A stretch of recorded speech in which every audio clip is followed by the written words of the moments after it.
Je pense qu'il nous a beaucoup marqué, à la fois par son charisme, sa façon d'être et surtout son talent d'éditeur et de lecteur. Et il était, je pense, de bon ton, alors que les éditions Guérin cette année publient un remarquable ouvrage en hommage à Sabivelle, d'avoir une pensée pour Michel, et aussi d'avoir une pensée pour son épouse Marie-Christine, qui est l'auteur d'un très beau livre hommage à son mari, Un violon pour Monsieur Hingue. Et donc, oui, des violons pour Monsieur Hingue, et dont Catherine va nous parler tout à l'heure, et qui regrette de ne pas pouvoir participer à cette réunion, mais elle est retenue pour des obligations familiales. Donc, je pense qu'on pourrait commencer par un film qui est réalisé, je crois, par Dominique Potard, et qui montre bien quelle était la personnalité de Michel. Après, je pense que Catherine et Laurette vont évoquer ce qu'il était, l'homme qu'il était, et surtout l'ami qu'il est, qu'il demeure dans votre guerre. Voilà, donc on va passer le film de minutes, et après, Lorraine va nous dire le rendez-vous de Dominique Potard. Un nouveau livre qui arrive trop tard. Ah, ça tourne là? Ouais, c'est bon. Hein. Ça fait ça commence bien. On va boire les coups maintenant. Il faut que tu poses des questions. Alors Michel, un nouveau livre de Dominique Potard. Et oui, on a attendu longtemps, hein. Beaucoup à souffert. Oui, bien plus de 3 ans après ce fameux port de la mer de glace qui a enthousiasmé toute la vallée. Et là, c'est une histoire, son titre l'indique, titanesque. C'est-à-dire que pour l'éditeur, ça risque d'être un naufrage. Dominique est là, oui. Bonjour les gens. Alors voilà, ouais. Alors il faut l'avoir absolument, c'est vital sur votre table de nuit. Et ça parle de montagne, une histoire, je deviens le spécialiste des naufrages en haute montagne. Donc après le port de mer de glace, c'est le naufrage du Titanesque. Et ça se passe en haute montagne, donc, dans un petit matelas qui s'appelle Pont des Glaciers, où les montagnes sont très hautes, c'est des montagnes qui sont à 6000 mètres. Et les glaciers vont très très vite. On ne dit pas plus, parce que déjà qu'il est court, comme texte, on dit tout, ça sera plus la peine de l'acheter, Michel ne sera pas content. Et les gens qui dessinent dedans. Voilà. Ça s'écrit en combien de temps un livre comme ça? Ça a pris du temps, c'est là parce que je suis pas un bon élève, quoi. Je suis au fond de la classe, près du radiateur, je regarde les oiseaux qui passent. Et de temps en temps, j'écris une ligne, donc ça a mis 3-4 ans. Là, j'en ai fait un autre qui a été beaucoup plus vite. Un autre qui sort quand? Moi, c'est le patron qui dessine. Je suis besogneux de mon bureau. C'est un bon élément, Dominique, non? Ça dépend pourquoi, hein. À la bière, oui, pour les nerfs, non, hein. Parce que, tu vois, j'apprends qu'il a écrit un nouveau livre. Et oui, je l'apprends là. Je suis tout surpris, mais le temps qu'il le repousse, qu'il le peaufine, qu'il le lit, qu'il le rabote, qu'il me dise « Ah, ça va pas tout à fait », etc. À mon avis, il dit qu'il l'a de l'art, mais c'est pour me faire plaisir, mais je vais peiner comme pour l'autre. Personne ne l'aura. Promis que non. Devant la caméra, vous me regardez dans les yeux et vous dites ce que je jure. Dans combien de temps, hein? Je te le jure. En 3 jours. Alors, hein, promis. Comme ça, devant la caméra, quand même, voilà.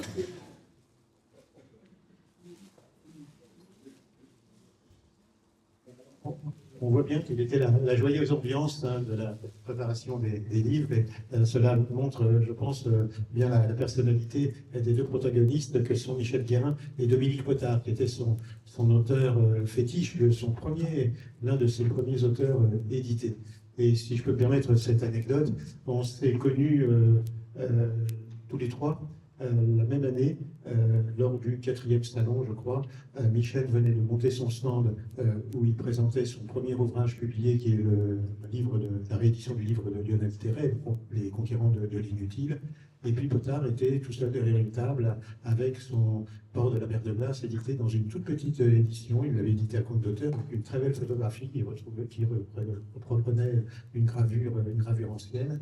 Et on déambulait dans le salon. Enfin, il y avait Michel, il y avait donc Dominique, et il y avait Yannick aussi. Et moi, c'était la première année qu'on découvrait le salon pour la première année.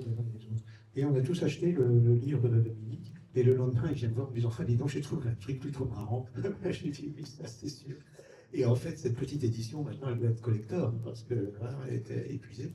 Et c'est comme ça qu'ils se sont connus. Donc, ils se sont connus au Salon de Passy, je peux en témoigner, parce que, voilà, c'est un grand honneur pour nous d'avoir été découvreurs de talents aussi prestigieux. Voilà. Et pour reprendre une formule qui, je crois, est de Dominique Potard, ces beaux livres, ces livres rouges, étaient chargés d'espoir comme des cairns dans le brouillard. Je pense que c'est un bel hommage qui lui est rendu. Et donc maintenant, Lorraine va lire l'hommage et le texte que Dominique nous a confié pour la brochure du salon. Dominique ne pouvait pas être là aujourd'hui pour des raisons personnelles. Ouais. Moi, je vais lire une partie du texte, hein, pas tout le texte. J'ai rencontré Michel Guérin pour la première fois en 1996 au Salon du Livre de Passy, alors situé dans le vieux gymnase. Il éditait son premier livre, Les Conquérants d'inutiles, de Lionel Terray. L'année suivante, j'éditais moi aussi mon premier roman à compte d'auteur, Le port de la mer de glace. Une histoire de pilier de bar qui se lance au secours d'un des leurs. Une histoire loufoque qui plaît à Michel. Toujours au Salon du Livre de Passy, qui a migré au Parvis des Filles, je lui en cède des droits contre une chope de bière. Ainsi naquit une amitié solide, aussi solide qu'un piton planté par Georges Livanos. Un Georges Livanos qui remporte le Grand Prix du Salon du Livre l'été suivant, avec son Au-delà de la verticale, magnifiquement illustré par Catherine Queneau. Ce qui m'a le plus impressionné chez Michel, outre sa culture littéraire, sa vivacité d'esprit et son rire rappelant un sac de noix débarroulant un escalier, c'est sa capacité à se remettre debout après chaque épreuve. Et Dieu sait qu'il en a connu en tant qu'éditeur, à commencer par l'incendie de ses locaux en 1999. À l'automne de cette année, il est l'invité d'honneur du Salon du Livre de Pau. Pas de Pau à Pau, sa Paulette de livre n'est jamais arrivée. Il se croit se refaire la cerise l'année suivante. On célèbre les 50 ans de la victoire d'Annapurna. Michel édite une enquête polémique, une affaire de cordée qui met à mal la version bien polissée de Maurice Herzog et qui suscite l'enthousiasme des médias.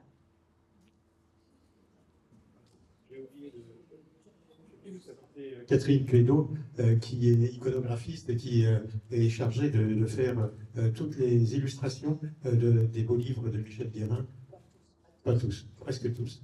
Et en tout cas, ce sont toujours des magnifiques mises en page. Et vraiment, elle est associée à l'œuvre éditoriale de Michel depuis le début. Et aujourd'hui, c'est sa fille, Sophie, qui publie le remarquable ouvrage sur sa vie, dont on parlera tout à l'heure. Oui, alors, évidemment, comme Michel vient de le dire, moi j'ai rencontré Michel en 1995 à l'atelier Ésope à Chamonix, tenu par Jacques Michel, que certains de vous connaissent. Il était dans un coin de l'atelier très sérieux, Michel, contrairement à ce qu'on connaît plutôt de lui. Il attendait que quelqu'un s'occupe de lui pour la mise en page et les décisions à prendre pour éditer Les Conquérants de l'inutile, version illustrée. Et c'est comme ça, c'est à cet endroit-là que s'est décidé la couleur des couvertures, la typo, il aimait beaucoup le lapidari en typo, il aimait beaucoup, il était très dans les détails. Et aussi le fait de recouvrir ses livres d'un tissu rouge, rouge oui, mais un tissu ferré au dos avec une photo incrustée. Et ça, la manutention pour faire ça, ça coûte cher. Mais du coup, il pensait, il avait raison, se distinguer des autres livres d'autres éditeurs de montagne.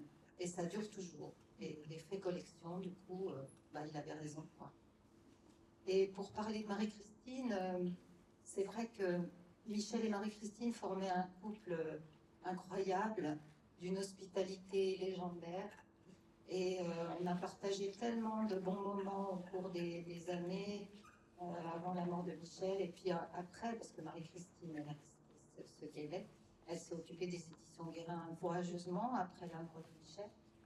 Et donc, dans le petit livre qu'elle a écrit sur Michel, je voulais vous lire juste quelques lignes, parce que en dehors du côté rigolo qu'il avait, il y a quelques lignes où vraiment on le retrouve. Elle s'adresse à lui dans ce livre, et elle dit: Même pendant les conversations, tu as toujours un livre ou un journal près de toi. Parfois, tu lèves les yeux au-dessus de tes petites lunettes et tu replonges, à peine dérangé par le bruit des voix.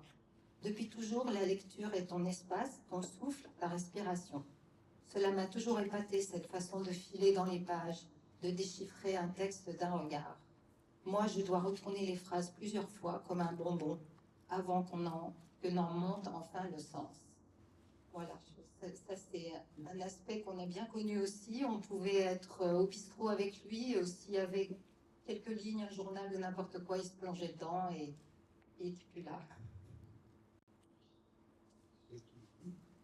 Ce qui frappait chez Michel, enfin, moi je n'ai pas bien connu, hein, par rapport à vous, je le voyais de temps à autre quand je passais à Chamonix, quand il venait au salon, mais ce qui me frappait c'était son élégance. Il avait une certaine forme d'élégance et de culture qui n'étalait pas, mais qui était réelle et qui était agréable. Parce qu'avec lui, non seulement on rigolait, on se marrait parce qu'il avait énormément d'humour, mais en plus on apprenait des choses sur la montagne, mais aussi sur l'histoire, parce qu'il était aussi très il avait été prof d'histoire, il avait une expérience passée, il avait fait aussi beaucoup de montagne. Je sais que j'avais un collègue qui faisait de la montagne avec lui. Et donc, voilà, il était très enrichissant à connaître, je pense. Oui, il était d'ailleurs au départ libraire à Briançon, donc il avait une connaissance déjà de l'édition de montagne, et puis il était prof d'histoire.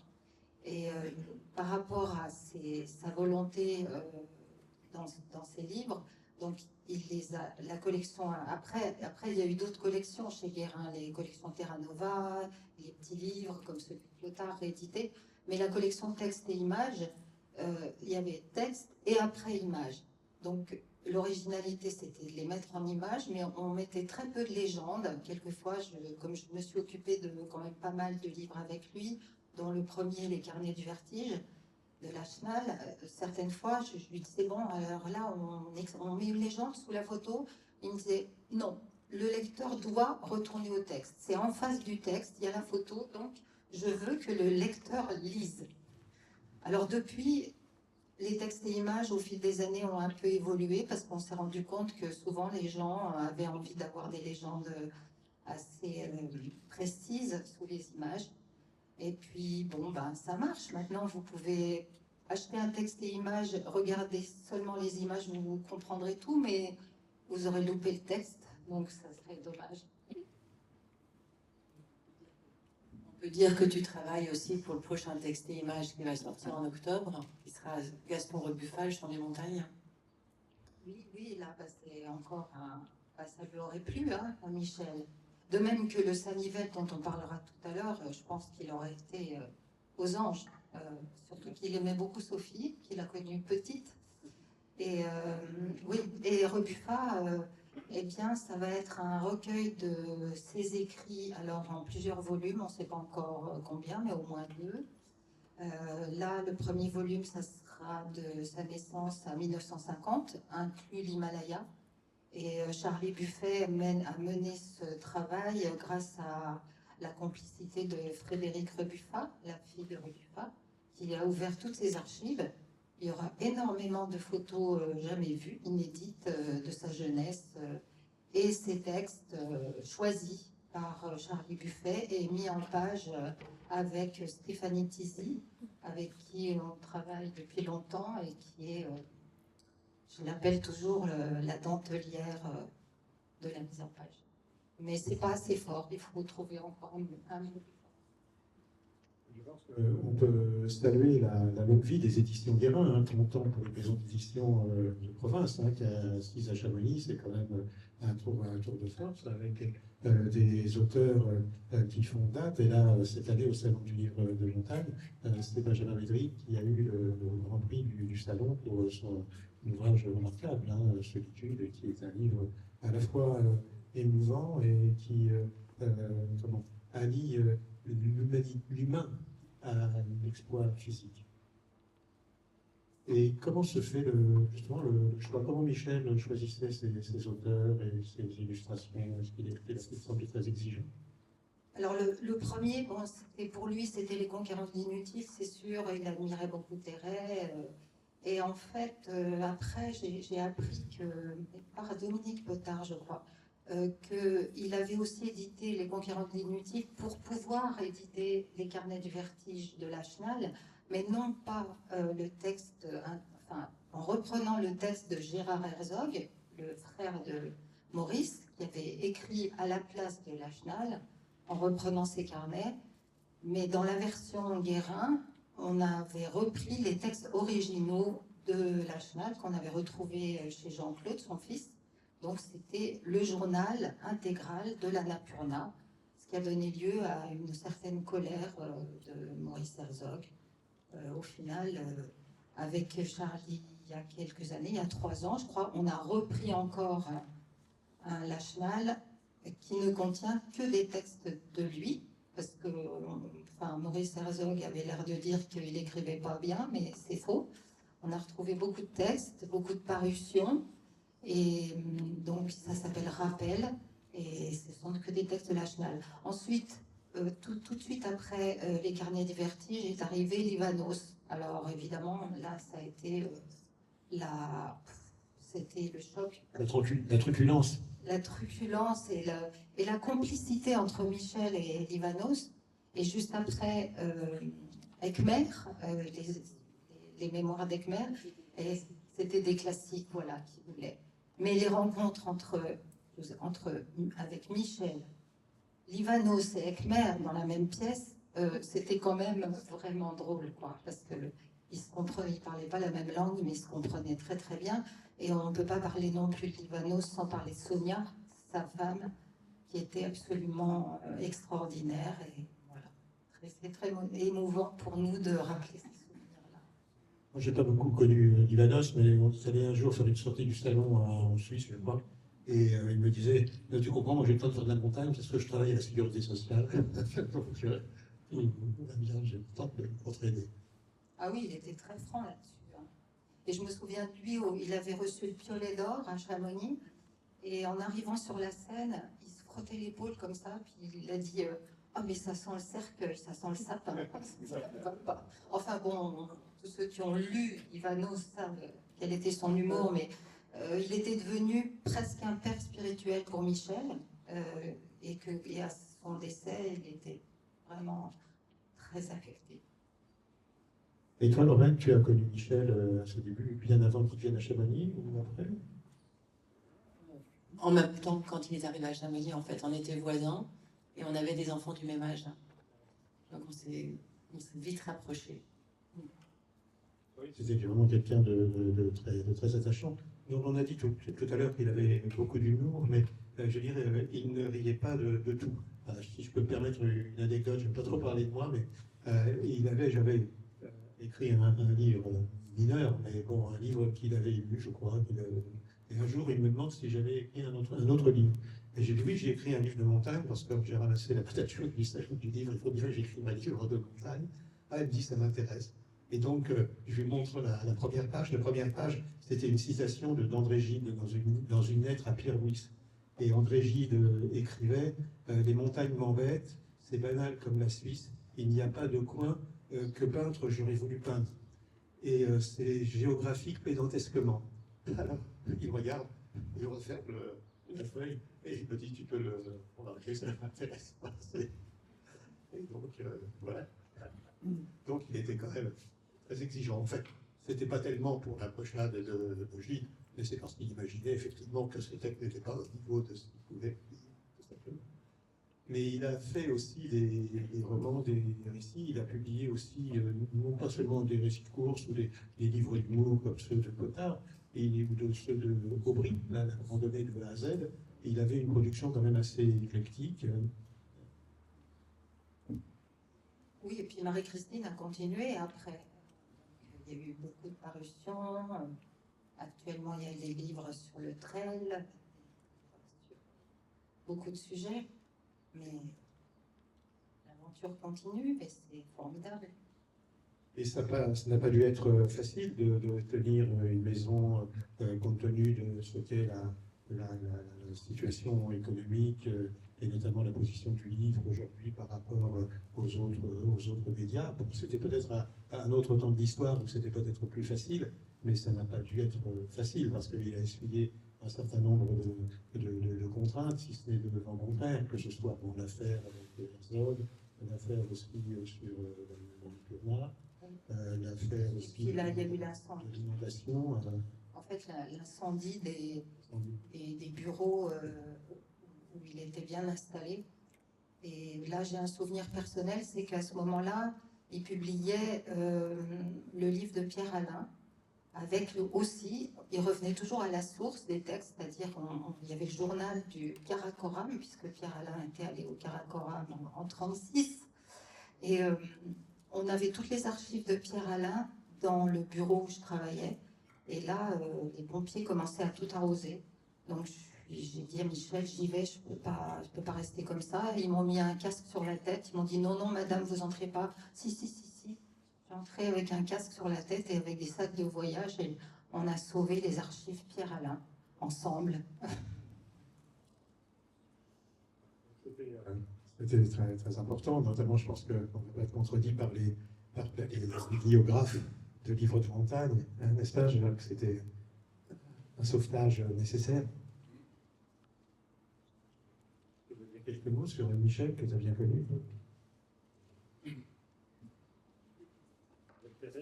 Jacques Perret est président d'honneur de cette édition du Salon. Il est bibliographe. À Toulouse, il a bien connu Michel. Et donc, voilà, il peut dire. Michel Guérin, je l'ai connu au début des années 90 à Briançon, quand il tenait sa librairie.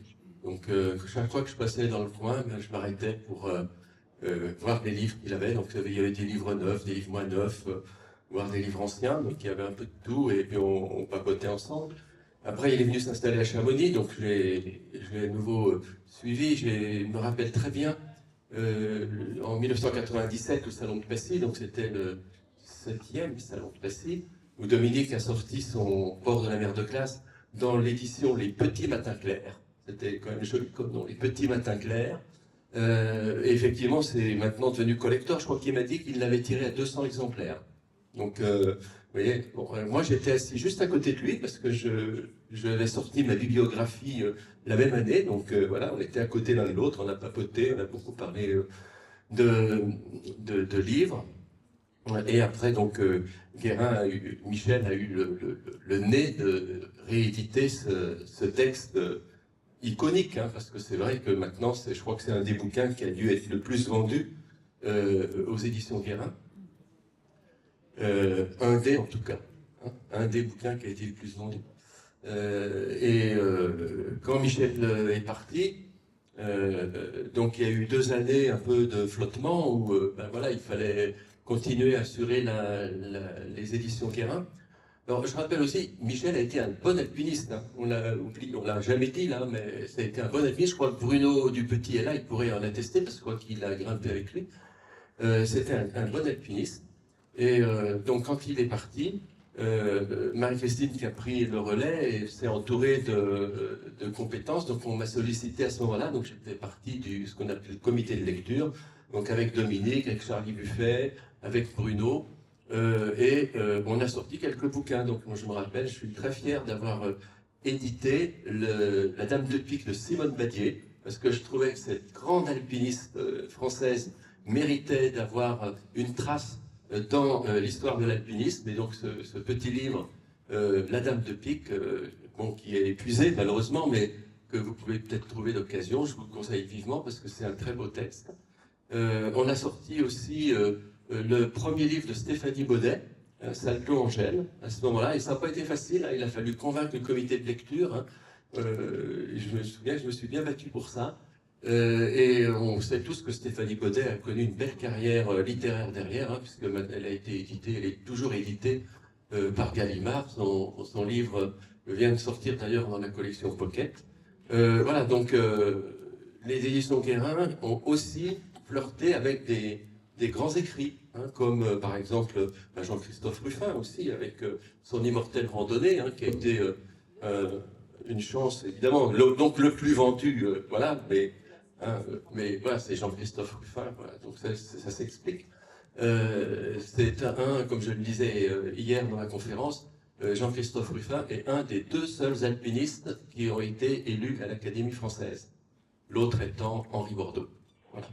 Je pense que quand le comité de lecture s'est réuni pour parler du livre de Stéphanie Baudet, il n'a pas dû se mettre à l'écoute du silence, puisque c'est le titre de son dernier ouvrage. Et en tout cas, dans cette collection, donc Jean-Christophe Ruffin a été vraiment un best-seller, hein, avec son livre sur l'immortel Randonnée. Mais il y a eu aussi Bérésina de Sylvain Tesson, avec ses ouvrages qui sont aussi ensuite sortis en édition illustrée chez Gallimard. Mais ça, c'est une grande chance d'avoir effectivement dans son catalogue des auteurs qui sont connus. Mais ça, c'était Marie-Christine, c'était le génie de Marie-Christine. C'est qu'elle osait y aller et elle a osé lui proposer ce bouquin à Jean-Christophe Ruffin qui disait ça n'intéressera personne de toute façon si j'écris sur Compostelle. Et elle lui a dit mais si, vas-y, nous ça nous intéresse. Oui, c'est ce qu'il avait dit ici même, hein, qu'il avait fait ce texte par amitié, pour pure amitié, parce que c'est quelqu'un qui a une grande amitié. Ah, mais il y a beaucoup d'histoires d'amitié. Et dans les auteurs célèbres, quand même, j'allais presque oublier Frison Roche, donc c'est un peu bête. Le Versant du Soleil, donc, qui est déjà un roman de 650 pages sans images. Et Michel a réussi à avoir les droits et c'est sorti en 2 volumes. Là, j'ai eu la chance, grâce à des amitiés familiales, encore une histoire d'amitié, grâce à mon mari, d'aborder toutes les archives Frison Roche avec sa fille Martine. Et on a défriché tout ça. Ça a donné ces 2 volumes qui sont vraiment intéressants. Et que j'étais aux côtés de Frison Roche quand la première épreuve est arrivée, c'était en 98. Et dans sa cuisine, il a tourné les pages et il m'a dit « Mais comme c'est intéressant !» Parce qu'il n'avait jamais relié son texte, qui est génial, hein, son autobiographie, à toutes ces images qui étaient éparpillées dans sa cave ou chez d'autres chamoniards. Voilà, donc ça c'est un souvenir aussi. Et Premier de Cordée, donc le roman Premier de Cordée, ça c'était avec Marie-Christine. Et Premier de Cordée est épuisé, mais on essaye de temps en temps de relancer Flammarion pour le rééditer, mais c'est pas facile. Oui, parce que ces livres que vous avez édités, que ce soit Immortel Randonnée, Bérésina, les rééditions des Contrôles inutiles, les ouvrages de Frison Roche, ce sont des livres qui ont une audience au-delà de la vallée. Et c'est ça, en fait, le tour de force dans l'édition de montagne, dans l'édition, je dirais, régionaliste, quelle que soit la région, c'est de pouvoir justement trouver un lectorat qui dépasse les frontières de la région. Et ce n'est pas forcément un problème de talent des auteurs. Les auteurs sont talentueux, mais ça dépend aussi je sais pas, il doit falloir un génie particulier dans le livre ou dans le texte. Et ça, et vous avez édité aussi des auteurs, des carnets de Victor Hugo ou de Georges Sand. Donc ça, c'était bien de reprendre le grand texte. Et puis aussi, je me permets de citer le roman de Chamonix, que ma fille a écrit, qui a été réédité en 2024, remodernisé, puisque, voilà, avec un chapitre spécial sur les JO de 24, 1924 à Chamonix. Donc c'était, voilà, une aventure familiale de nouveau. Et comment composes-tu l'iconographie? Où trouves-tu toutes ces photos, ces belles photos, ces illustrations, des photos d'archives, des photos anciennes, des photos...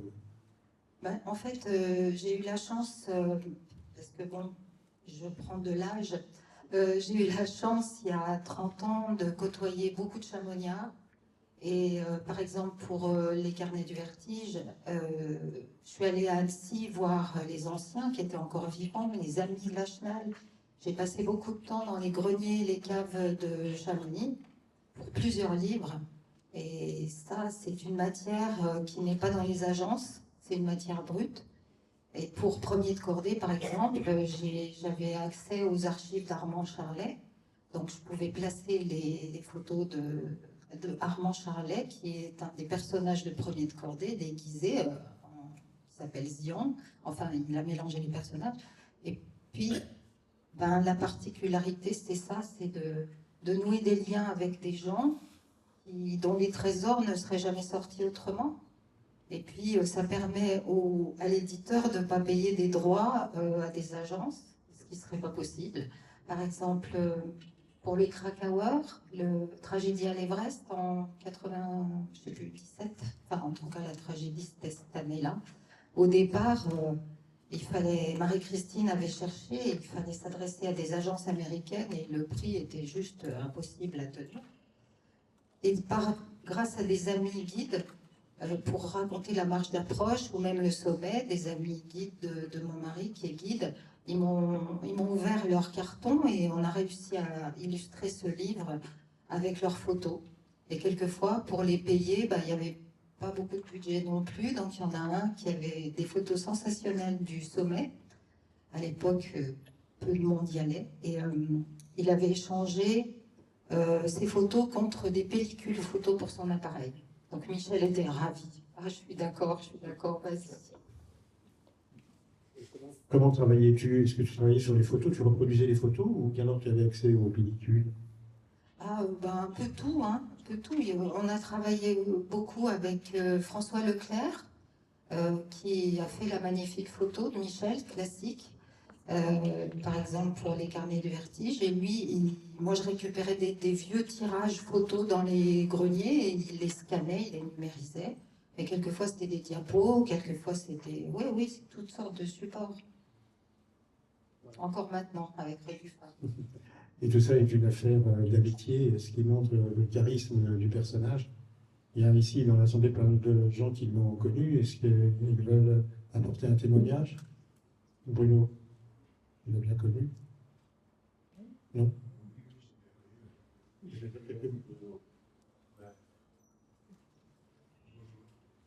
Bruno, j'ai perçu Michel. J'ai bien connu Michel Guérin et effectivement, comme a dit Jacques, j'ai fait de la montagne avec lui, j'ai fait beaucoup de ski de fond. Je l'avais entraîné à faire la transjurassienne. Il l'a fait 2 fois. La deuxième fois, il a eu du mal à finir. Mais l'escalade, c'était avec Michel, c'était un peu... On a fait le Père éternel, à l'aiguille de la Brinva. C'est un endroit où il y a une perche. Voilà, j'ai beaucoup grimpé avec lui. Et c'est à l'occasion d'ailleurs du Père éternel qu'on... Alors il me parlait beaucoup de ses problèmes. Pendant qu'on grimpait, pendant qu'on faisait du ski de fond, les problèmes de la maison d'édition. Et finalement, à force de raconter ses problèmes, je lui dis il n'y a pas 50 000 solutions. Il faut mettre de l'argent dans la boîte. Et c'est ce qu'on a fait avec Paulsen. Voilà. C'est une bonne initiative parce que ça permet de faire durer, d'inscrire dans la durée la maison d'édition. Et je pense que c'est important de toujours faire en sorte que le livre puisse continuer à vivre. Dire un petit mot par rapport à Lorraine Afanassieff, que peut-être on a oublié de présenter. Parce que dans les souvenirs, avec Michel et Livanos, j'ai une photo prise à la maison dans notre jardin, où il y a Michel, Marie-Christine, Lorraine, Jean Afanassieff, les Livanos, et voilà, c'est très joli, quoi. Il y en a d'autres, hein, mais celle-là, elle est belle. Voilà. Oui, parce que cette maison d'édition, c'est un travail d'équipe. Vous êtes toute une équipe soudée. Comment se compose-t-elle, cette équipe, et comment cette maison d'édition a pu traverser les années? Il faut lire le livre de Marie-Christine, elle explique très bien. Ça a été racheté par les éditions Paulsen. Et voilà, à l'équipe, elle se compose à la fois à Chamonix de 4 personnes et à Paris de 6 autres personnes. Qui, justement, lisent les manuscrits et ensuite organisent la composition de ces livres, leur publication et leur vente. Et justement, le lectorat des éditions Guérin, je pense qu'elle est fidèle. J'ai vu un ce matin qui a des éditions numérotées qui lui sont réservées. Mais ce sont surtout des touristes, des alpinistes de passage qui passent à la boutique et puis... C'est beaucoup des passionnés en fait, c'est des gens qui sont des fidèles, qui ont toujours une collection en général, ils sont assez fiers de nous montrer leurs étagères rouges en photo. Et c'est un public essentiellement masculin, bien qu'il y ait quand même pas mal de femmes qui viennent aussi à la boutique, mais c'est quand même essentiellement masculin. Et c'est des connaisseurs, pas forcément des grimpeurs, pas forcément des gens qui fréquentent la montagne, mais des passionnés. Et puis des gens qui réalisent leur rêve d'escalade à travers la lecture. Oui, qui vivent des aventures à travers la lecture, ouais, et qui s'évadent. Voilà, l'exploit par procuration, ce qui est peut-être un peu moins dangereux, un peu plus économique pour les efforts du PGHM, parce que vous avez édité aussi Blaise Agresti pour son premier ouvrage In Extremis. Oui, qui a été réédité plein de fois d'ailleurs, sous plusieurs formats. Avec une très belle aquarelle d'Alpérine en frontispice. Très beau livre. Et je veux dire, c'était le point de départ d'un filon, hein, parce que maintenant, tout le monde veut éditer son auteur de seconde montagne. Vous avez été des précurseurs dans ce domaine. Vous avez d'autres questions à poser à nos invités? En tout cas, je pense que c'est vraiment une belle aventure éditoriale. Et cela montre aussi que, au-delà du livre, il y a les rencontres. Et je pense que ce que vous avez fait à l'espace Guérin, c'est vraiment le terme espace est bien choisi parce que c'est un espace de lecture, c'est un espace de rencontre, peut-être un espace de réconciliation quand il y a des accrochages, des choses comme ça. Mais il y a aussi des lectures d'auteurs. Là encore, je crois qu'il y a Christian Vincent qui sera là tout à l'heure et qui était chez nous hier. Et je pense que... Non, il viendra dimanche. Il viendra dimanche. Et donc, je lis très mal le Dauphiné, qui est pourtant un journal exemplaire. Et ces rencontres avec les auteurs sont très importantes parce que ça permet d'avoir un contact, de les rencontrer et surtout de s'imprégner un peu de leur style, puisque tu fais régulièrement la lecture. Oui, c'est Lorraine qui mène chaque fois. Et c'est important pour les lecteurs et pour les auteurs, bien sûr, mais pour les lecteurs aussi. C'est un petit espace, mais les gens sont toujours assez contents. L'avantage d'un petit espace, c'est qu'il fait rapidement salle comble. Donc, effectivement, c'est quand même assez... C'est surtout que tout le monde est au même niveau, les auteurs, les gens qui viennent des auditeurs, enfin tout le monde est au même niveau. Il y a vraiment un échange après qui se fait beaucoup plus facilement. Il y a de hiérarchie des normes que sur les parois, à l'espace Guérin. Et ces rencontres sont toujours filmées, donc on peut les retrouver sur le site des éditions Guérin. C'est sympa, sur YouTube. Voilà, comme ça, on peut garder ces souvenirs. Elles sont tournées par Jamie Dautement, qui était là hier.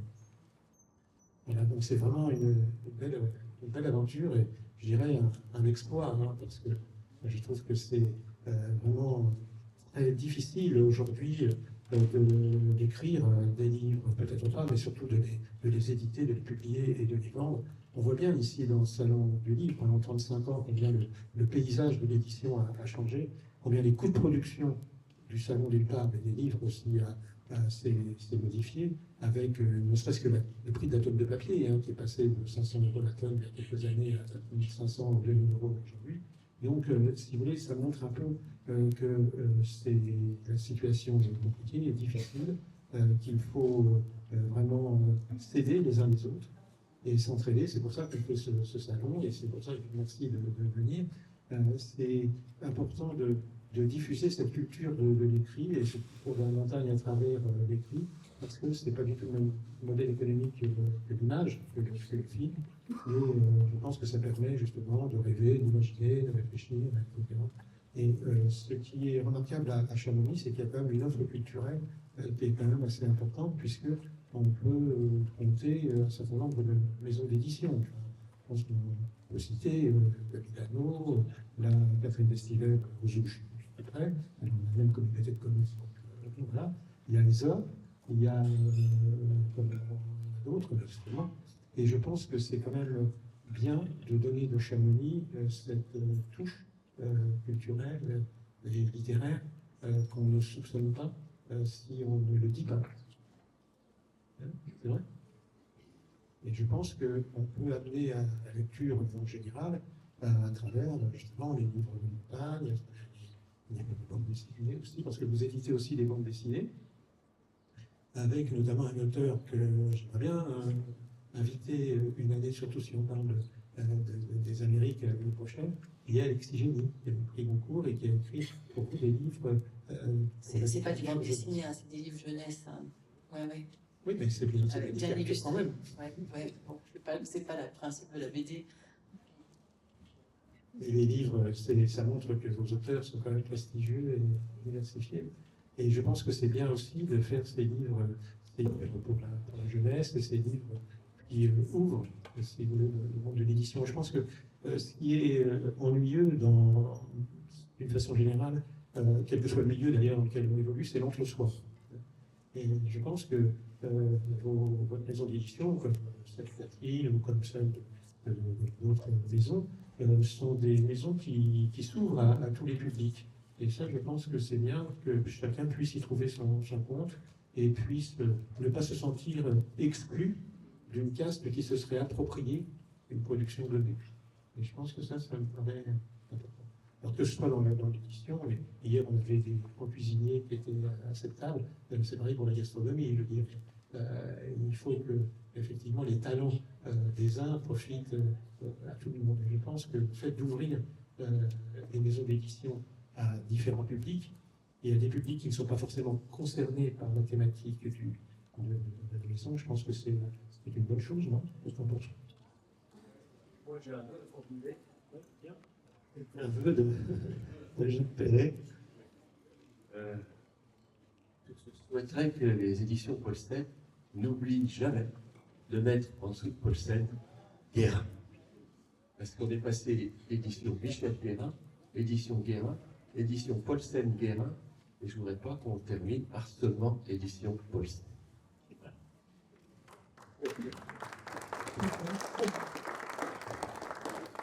C'est un vœu partagé. Hein.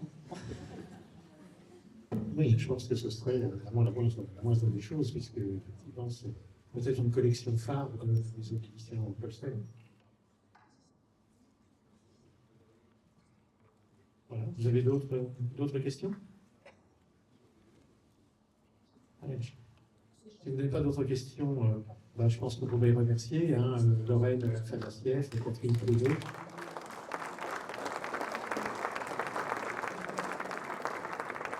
Jacques Perret et puis Bruno et puis tous nos amis qui se sont régalés de ces livres de Michel, qui vraiment nous laissent une trace durable avec ces beaux livres de montagne.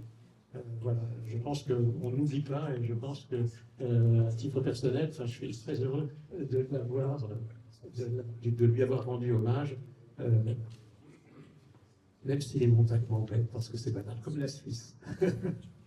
Voilà, bon, je me plaisanterie. Voilà, merci de votre attention.